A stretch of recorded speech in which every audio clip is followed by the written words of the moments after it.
Hola, ¿qué tal? Soy Gabriela Rubalcaba, directora de la Escuela Judicial Electoral del Tribunal Electoral del Poder Judicial de la Federación. Les doy la más cordial bienvenida a una edición más de entrevistas de voces fundadoras. Y el día de hoy es un gusto que nos acompañe Héctor Díaz Santana. Muchísimas gracias, querido Héctor, bienvenido. Un placer estar con ustedes. Mi nombre es Héctor Díaz Santana. En materia electoral, en el año 2018 fui titular de la Fiscalía Especial para la Atención de Delitos Electorales, conocida como FEPADE, pero también les digo que soy un apasionado de la materia electoral. Yo empecé en el año 1994, cuando empecé mi posgrado en España, a hacer una tesis sobre financiación de partidos políticos. Posteriormente trabajé para instituciones electorales locales, haciendo estudios de compra y coacción del voto, del posicionamiento institucional del Tribunal Electoral en la elección del 2000, y desde el año 2001-2002 trabajo con órganos internacionales en América Latina hasta la fecha. En esta materia, bueno, también doy clases, dirijo tesis, y a mí el ámbito electoral realmente es el campo de estudio que más me apasiona. Querido Héctor, pues te voy a hacer una serie de preguntas para que nos platiques.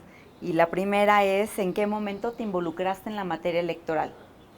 Bueno, yo empecé a hacer mi tesis sobre financiación de partidos políticos en la Universidad Complutense de Madrid en el año 1994. Terminé en 1998, me fui a Flaxo, una universidad que es una facultad latinoamericana de ciencias sociales, y empezamos a trabajar dando asesoría, en ese entonces al Tribunal Electoral. Después hicimos este estudio de compra y coacción del voto. Posteriormente fuimos a las entidades federativas. En Coahuila hicimos el proceso de reforma electoral. Y en el año 2004, por primera vez trabajo en la Fiscalía Electoral, en un área muy bonita que es la de prevención del delito. Nos toca hacer toda la estrategia del blindaje electoral, que es el no uso de recurso público para, para apoyar a partidos políticos y candidatos. Y a partir de esa fecha también me meto en el circuito, que ya no me he salido. Hicimos un diagnóstico de la justicia electoral de las entidades federativas en 2009, un libro muy bonito que habla sobre la importancia y la relevancia de los tribunales electorales locales en el ámbito nacional.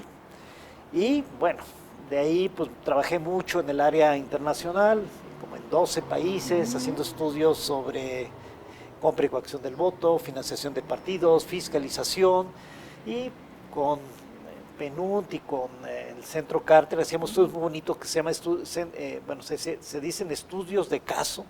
Íbamos a algunos países y veíamos si había las condiciones necesarias para que se celebrara la elección, y emitíamos un dictamen de carácter técnico. Así que para mí ha sido muy apasionante, pero sin lugar a dudas el mayor reto es en el 2018, cuando fui titular de la Fiscalía Especializada para la Atención de Delitos Electorales. Qué interesante. Querido Héctor, ¿y qué estaba pasando en el país en ese momento que te involucraste en la materia electoral? Mira, el país construyó su proceso de transición democrática sustentado en las reglas de la competencia política. México ha sido diferente a otros países porque en estos procesos de cambio institucional se negocia el régimen de gobierno, el sistema económico, las condiciones de los derechos sociales, y México se focalizó mucho a construir institucionalidad electoral.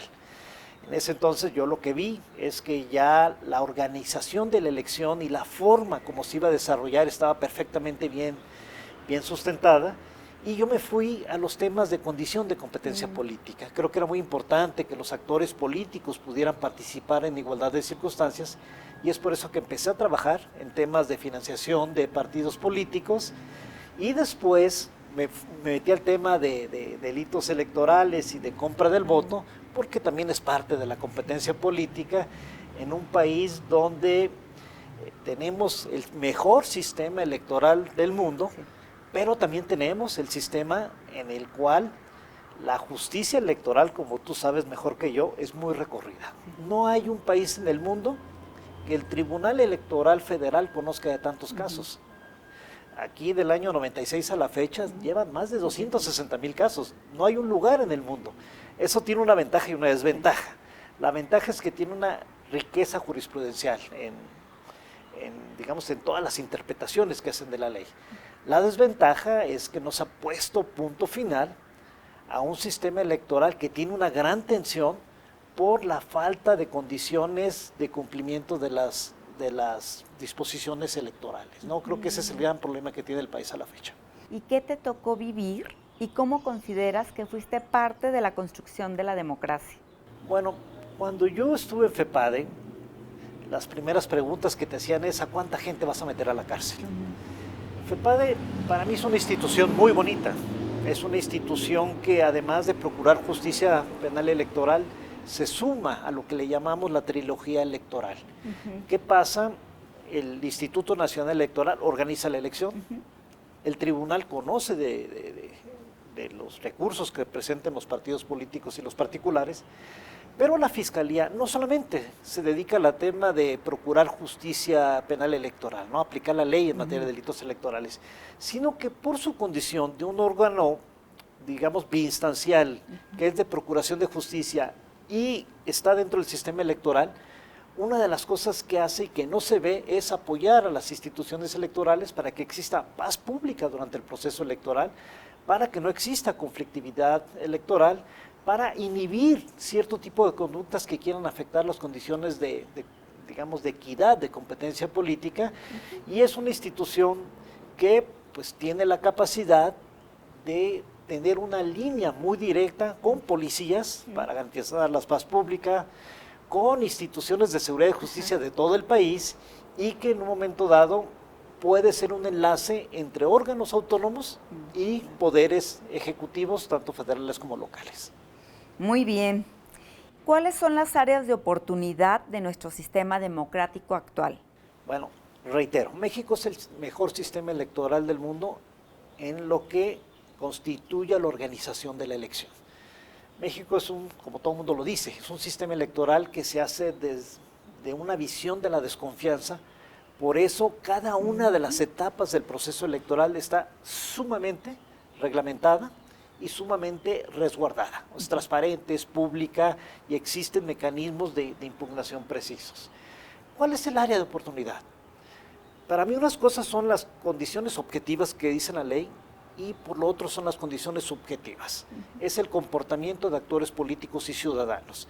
El gran reto es, uno, actores políticos con más sentido de responsabilidad pública, de la ética, de una visión del bien público como representación política, es decir, que se deban a sus electores, que presenten planes y programas que realmente sean factibles y que cuando son gobierno pues, actúen con total profesionalismo. Pero también en momentos de gran tensión, es muy importante que la clase política también sepa respetar y comportarse de acuerdo a la ley.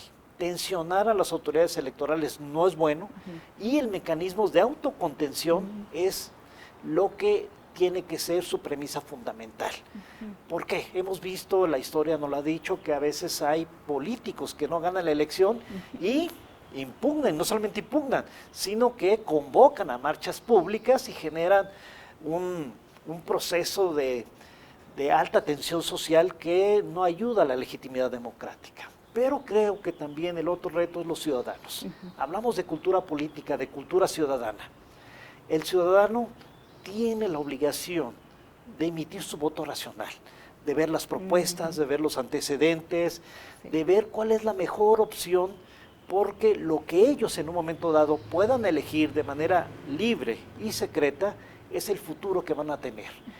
El gobierno es un elemento fundamental para el bien público y tú tienes que saber muy bien quiénes quieren que te representen en el gobierno y quiénes quieren que administren el gobierno. Entonces, el ciudadano creo que es muy importante en esta labor. Muchas veces dicen, va a haber fraude porque la autoridad electoral está sesgada. No, hay que decirlos. Quien recibe los votos y los cuentan los votos y quien hace la elección son los ciudadanos.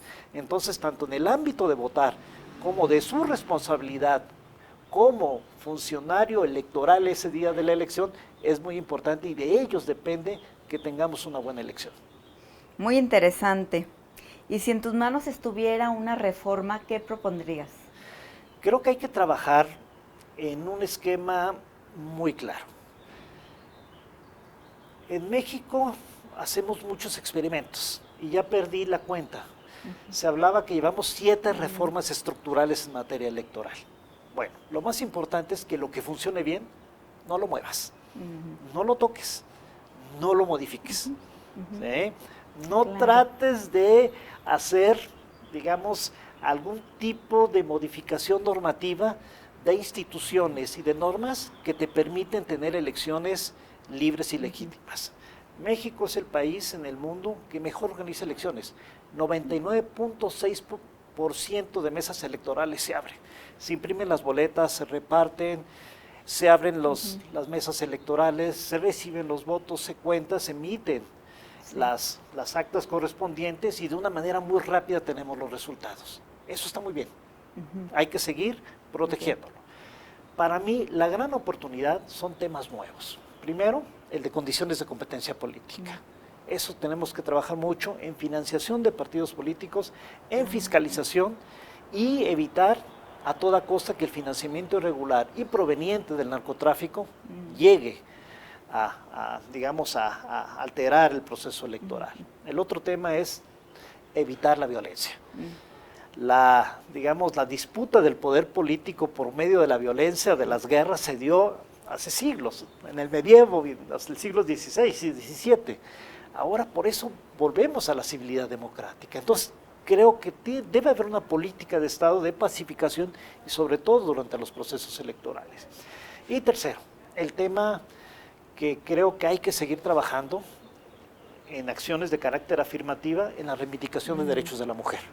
Tanto en garantizar equidad, como ya la existe en las cámaras legislativas, pero hay que trabajarlo en las entidades federativas y en las presidencias municipales. Y además creo que también es muy importante, ya hay normas que protegen y que castigan la violencia política de género, no solamente que se dé durante el proceso electoral, sino en el desempeño de la función pública. Hay que fortalecerla, hay que trabajar para evitar que las mujeres sean violentadas y que puedan, desarrollar su máxima capacidad durante su ejercicio de gobierno. Excelente. Y finalmente quisiera preguntarte, ¿cuál es tu percepción de las instituciones electorales en este momento? México tiene una experiencia en esta materia. El Instituto Nacional Electoral ha dado asesoría a más de 100 países en el mundo. Las sentencias del Tribunal Electoral son conocidas a nivel América Latina y en Europa. Creo que el trabajo y la trayectoria ya vamos a la 4ª década, ha sido bastante buena. Y este trabajo y este esfuerzo es de un proceso de cambio institucional donde personas que consideraban que México requería instituciones democráticas sustentaron las bases estructurales. Yo creo que lo más importante es seguir creyendo en las instituciones, seguir apoyando a las instituciones en el ámbito de nuestra capacidad y nuestra competencia. Si dicen que el INE está sesgado, pues el mismo ciudadano tiene que defenderlo. Si dicen que el Tribunal Electoral no emite sentencias que de acuerdo a la ley, pues tiene que haber expertos en los cuales el debate público deba de socializar las verdades que existen. Yo creo que en este país nuestro mayor reto es seguir garantizando la institucionalidad democrática, cuidar a las instituciones democráticas y sobre todo mantener la paz pública durante las elecciones. Y en ese sentido, que el mexicano tenga la confianza que el día de las elecciones sea un día festivo, un día de que tienes que participar, tienes que tolerar y tienes que aceptar lo que las mismas instituciones en un momento dado emitan y lo que la sociedad de su conjunto por medio del voto manifieste. Creo que este proceso de democracia representativa es muy importante para garantizar una paz social y, por supuesto, un progreso que nos pueda ayudar a todos los mexicanos. Muchísimas gracias por estar con nosotros en Voces Fundadoras. Muchas gracias a todas, a todos. No se pierdan nuestros siguientes capítulos. Muchas gracias.